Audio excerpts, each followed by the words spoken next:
Assalamualaikum warahmatullahi wabarakatuh.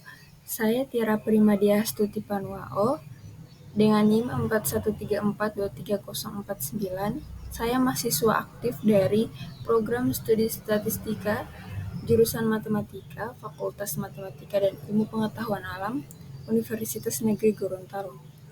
Di sini saya akan mempresentasikan mengenai Islam membantu memperbaiki peradaban dunia.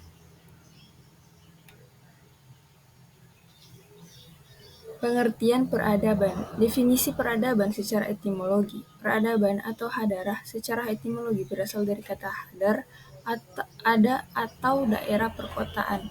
Kata hadar atau daerah perkotaan merupakan kebalikan dari kata al-badu atau pedalaman. Definisi peradaban secara terminologi. Menurut Muhammad Hussein Mahasna, segala sesuatu yang berkaitan dengan kehidupan tetap manusia meliputi sistem politik, ekonomi, sosial, pemikiran, dan kesenian. Menurut Abul A'la Al-Maududi mengatakan hadara adalah sebuah peradaban, tidak lain hanyalah sebuah sistem yang integral yang mencakup semua manusia meliputi pemikiran, ide, tindakan, dan moral dalam kehidupan mereka, baik secara personal, keluarga, sosial, ekonomi, maupun politik. Sedangkan menurut Will Durant bahwa hadara merupakan sistem sosial yang membantu seseorang meningkatkan produktivitas kebudayaannya. Sedangkan menurut Toynbee, peradaban merupakan buah dari aktivitas manusia di ranah sosial dan moral yang merupakan gerakan yang terus melaju, bukan realitasi yang statis dan kaku. Ia tidak lain adalah perjalanan kehidupan yang terus berlangsung. Dalam buku yang berjudul Al-Hadara karya Hussein Muniz, disebutkan peradaban atau hadara merupakan hasil dari upaya yang dilakukan manusia dalam memperbaiki taraf hidupnya. Baik upaya yang dilakukan untuk mencapai hasil tersebut dilakukan secara sengaja atau tidak sengaja. Baik hasil yang dicapai itu berupa materi maupun non-materi. Sedangkan menurut Al-Ghuti, peradaban adalah hasil interaksi manusia dan alam kehidupan. Beliau mengatakan pula bahwa peradaban memiliki 3 unsur pokok, yaitu manusia, kehidupan, dan alam. Manusia adalah unsur utama, sedangkan pusat utamanya adalah akal berpikir dan intuisi. Adapun yang dimaksud dengan kehidupan adalah tentang masa atau terkadang disebut dengan hisub dan terkadang disebut dengan usia. Sedangkan yang dimaksud dengan alam adalah komposisi yang beraneka ragam yang ditundukkan untuk dikuasai manusia. Menurut Said Qutb, beliau mendefinisikan peradaban adalah apa yang diberikan manusia berupa bentuk-bentuk gambaran, pemahaman, konsep, dan nilai kebaikan untuk menuntun manusia. Menurut Alexis Carrel, peradaban adalah pencarian atau pembahasan tentang akal dan ruh, ilmu yang dipergunakan untuk mencapai kebahagiaan manusia secara jiwa maupun akhlak manusia. Menurut Ragib As-Sirzani, peradaban adalah kekuatan manusia untuk mendirikan hubungan yang seimbang dengan Tuhannya, hubungan dengan manusia yang hidup bersama mereka dengan lingkungan pertumbuhan dan perkembangan. Beliau mengatakan pula peradaban itu merupakan hasil interaksi antara manusia dan Tuhannya. Dari satu sudut juga interaksi antar sesama manusia dengan segala perbedaan derajat dan sifat mereka. Dari sudut lainnya, interaksi antara manusia dengan lingkungan sekitar seperti hewan, burung, ikan, pohon, dan bumi, tambang, dan perbendaharaan lainnya dari yang ada pada pihak ketiga.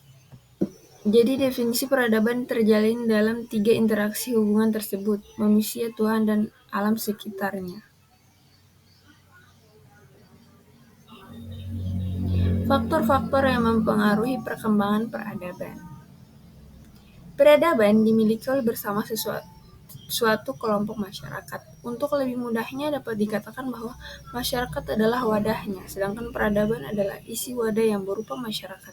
Faktor-faktor yang membedakan perkembangan peradaban antara satu masyarakat dan yang lain adalah yang pertama ada faktor alam atau lingkungan geografis, meliputi tata letak bumi dan iklimnya. Faktor ini mempunyai pengaruh yang besar terhadap pembentukan peradaban. Yang kedua, faktor kebiasaan. Apabila diperhatikan kebiasaan-kebiasaan masyarakat di dunia, akan dijumpai perilaku-perilaku yang di satu masyarakat dilarang, sedangkan di lain masyarakat tidak dilarang atau tidak dipersoalkan. Hal ini dapat mempengaruhi perkembangan peradaban masyarakat yang bersangkutan. Yang ketiga ada faktor lapisan sosial. Lapisan sosial terbentuk karena setiap masyarakat mempunyai sikap menghargai hal-hal tertentu dalam bidang-bidang kehidupan sehingga menghasilkan peradaban yang berbeda. Yang keempat, faktor ideologi. Ideologi merupakan kumpulan gagasan, dasar serta tatanan yang baik dalam kehidupan bermasyarakat dan bernegara. Ideologi digunakan sebagai pedoman hidup dan pandangan hidup bangsa, kepercayaan atau religi. Peradaban yang didasarkan pada suatu agama mungkin berbeda dengan peradaban yang didasarkan pada agama yang lain karena perbedaan sistem nilai yang dianut. Yang kelima ada faktor ilmu pengetahuan dan teknologi manusia. Terus berusaha mempelajari ilmu pengetahuan dan teknologi untuk mengetahui ilmu dan mendalami segi kehidupan dan mengembangkan peradaban. Islam dalam membantu memperbaiki peradaban dunia. Yang pertama, mengembangkan ilmu pengetahuan. Islam menyumbangkan berbagai ilmu pengetahuan yang menjadi dasar peradaban modern seperti ilmu kedokteran, fisika, aljabar, astronomi, dan sebagainya. Yang kedua, membangun peradaban pendidikan. Islam membangun peradaban pendidikan yang masif di seluruh dunia seperti dengan mengembangkannya lembaga pendidikan dan penelitian ilmu pengetahuan dan teknologi. Yang ketiga, mendorong keadilan dan kesetaraan. Islam mendorong keadilan dan kesetaraan dalam berbagai aspek kehidupan seperti hukum, ekonomi, dan politik. Yang keempat, memperkuat akhlak dan kebudayaan. Islam memperkuat akhlak dan kebudayaan yang membangun peradaban yang harmonis dan sejahtera. Yang kelima, membangun peradaban ekonomi. Islam membangun peradaban ekonomi yang berbasis pada keadilan dan kesetaraan seperti dengan mengembangkan sistem hukum yang fleksibel dan memperkuat kepercayaan. Yang keenam ada membangun peradaban politik. Islam membangun peradaban politik yang berbasis pada sistem hukum yang fleksibel dan memperkuat kepercayaan. Membangun peradaban sosial, Islam membangun yang berbasis pada konsep tauhid dan khilafah yang mengandung pengertian persatuan dan persaudaraan fundamental umat manusia. Yang ketujuh, membangun peradaban budaya. Islam membangun peradaban budaya yang berbasis pada konsep-konsep Islam klasik dan abad pertengahan seperti surah Ijma dan Al-Dima. Yang kedelapan, membangun peradaban teknologi. Islam membangun peradaban teknologi yang berbasis pada konsep-konsep ilmu pengetahuan yang fleksibel dan memperkuat kepercayaan. Yang kesembilan, membangun peradaban keamanan. Islam membangun peradaban keamanan yang berbasis pada konsep hukum yang fleksibel dan memperkuat kepercayaan. Sekian dari saya, mohon maaf jika ada tutur kata yang kurang mengenakan. Wabillahi taufiq wal hidayah. Wassalamualaikum warahmatullahi wabarakatuh.